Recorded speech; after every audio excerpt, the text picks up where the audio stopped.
m'appelle Chivava Kwindia Gislaine. Je suis la présidente de l'intersyndicale, une plateforme qui regroupe les organisations syndicales interprofessionnelles et les organisations syndicales professionnelles. Ces dernières peuvent œuvrer seulement dans un seul secteur, tandis que les organisations interprofessionnelles touchent tous les secteurs, que ce soit les secteurs formels et ou les secteurs informels.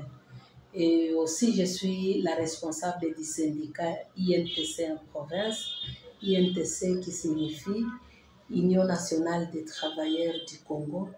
C'est un syndicat interprofessionnel parce que ça touche dans tous les secteurs dans le monde du travail, que ce soit les secteurs formels et les secteurs informels.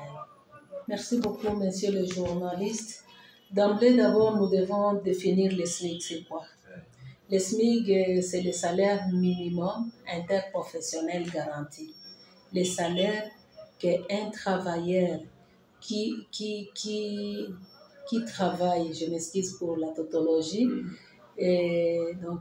qui travaille, qui fait son emploi par jour, ou bien qui travaille journalièrement pour qu'on puisse lui donner les salaires qu'il a, la tâche qu'il a, sur la tâche qu'il a accomplie. Et donc, ça nous permet de connaître journalièrement un travailleur peut toucher combien par jour. C'est ce qu'on appelle salaire minimum interprofessionnel garanti. Et quant à votre préoccupation, d'emblée, je dois vous dire que le gouvernement, depuis 2018, parce que c'est depuis le 2018 qu'on avait revu le SMIC, et ensemble, parce que pour revoir le SMIC, les partis doivent se rencontrer pour discuter, et dans des discussions pareilles, on va faire sortir une décision. Alors, depuis 2018, il y a eu un conseil national de travail, n'est-ce pas? Là où on avait fixé le SMIC à $5, équivalait à l'époque 7075 francs congolais. C'était ça, la fixation du SMIC, parce qu'il y a eu deux partis qui se sont rencontrés, c'est-à-dire les syndicats de l'employeur, qu'on appelle la FEC, vous connaissez la FEC, la Fédération des entreprises du Congo, et les organisations professionnelles, bien sûr présidées par le ministre de tutelle, qui est le ministre national de l'Emploi, avec ses services techniques. Quand on parle de ces services techniques, c'est-à-dire, on voit l'inspecteur général qui doit être aux côtés du ministre et ses conseillers, en fait, de lui donner des conseils pratiques pour que nous puissions fixer les SMIC.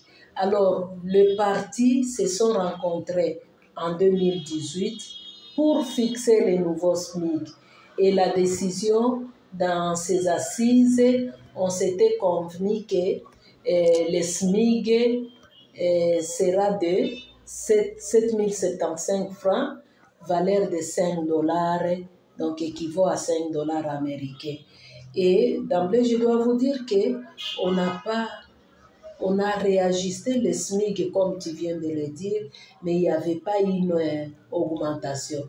Parce que si on avait fixé encore les nouveaux SMIC, normalement, le ministre de l'Emploi devrait encore inviter les partis pour qu'on en discute ensemble et sortir une décision finale.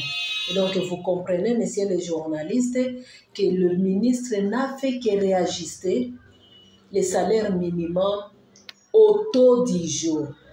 Au taux du jour, aujourd'hui, sur les marchés noirs, $1 équivaut à 2900, n'est-ce pas? Ce n'est pas à toi de me contredire, au moins tu as cette information, parce que si tu vas sur le marché noir, on va vous demander, on va vous dire que $1 équivaut à 2900.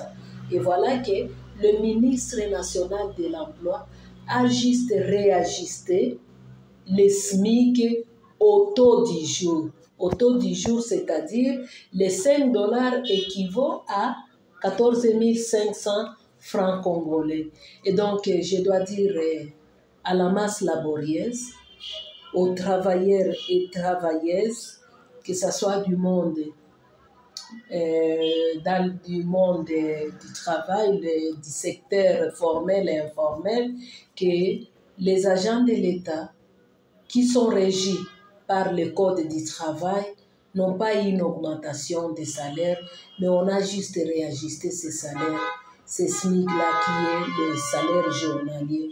Mais une question qui me revient en tête, je me demande, est-ce que le ministre a réfléchi réellement sur la situation de la masse laborieuse pour fixer les SMIC à 5 dollars? Est-ce que là où il est, il peut vivre avec 5 dollars par jour? Pour nous les organisations, on s'est dit qu'on ne peut pas quand même se flotter les doigts en disant qu'on va réclamer. Ne reviens pas à moi seul parce que j'ai une équipe. Cette équipe, on doit faire une descente sur terrain pour d'abord échanger avec les services techniques du ministère de l'Emploi. Ces services, on l'appelle l'inspection du travail. C'est l'organe habilité pour faire appliquer la loi qui est sortie. Et donc, nous avons contacté l'inspection du travail qui va nous aider à faire son travail.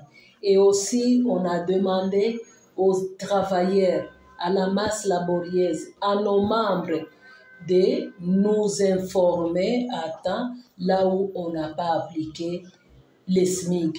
Parce que l'applicabilité, c'est fin janvier. Dès qu'on perçoit les salaires de janvier, on doit appliquer automatiquement. Alors, nous attendons que la fin du mois de janvier puisse arriver et à ce moment-là, on aura des conclusions qu'on va tirer par rapport aux descentes et aux enquêtes que nous avons effectuées.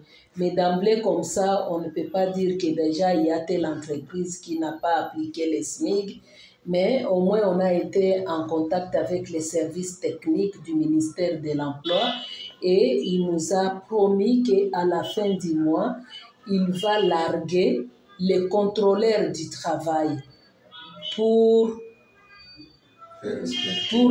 faire le suivi et voir si réellement on a appliqué les SMIC. Et je disais, monsieur le journaliste, que les SMIC ne concernent que les travailleurs qui sont régis par le Code du travail.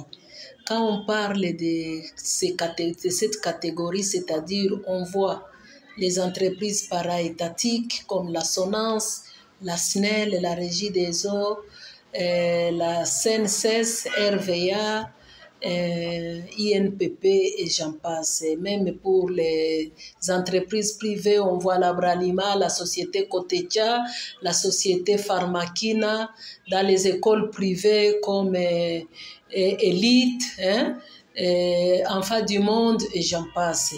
Donc ce sont ces travailleurs qui sont régis par les codes du travail, contrairement aux agents et fonctionnaires de l'État, les divisions.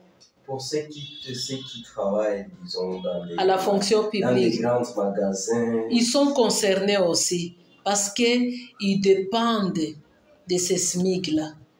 Oui. Mais les gens qui sont dans la fonction publique, ils ne sont pas concernés parce qu'ils sont régis par les statuts des agents des carrières de l'État. Et quand on voit, on peut citer par exemple les institutions, les universités, pas les universités privées, s'il vous plaît.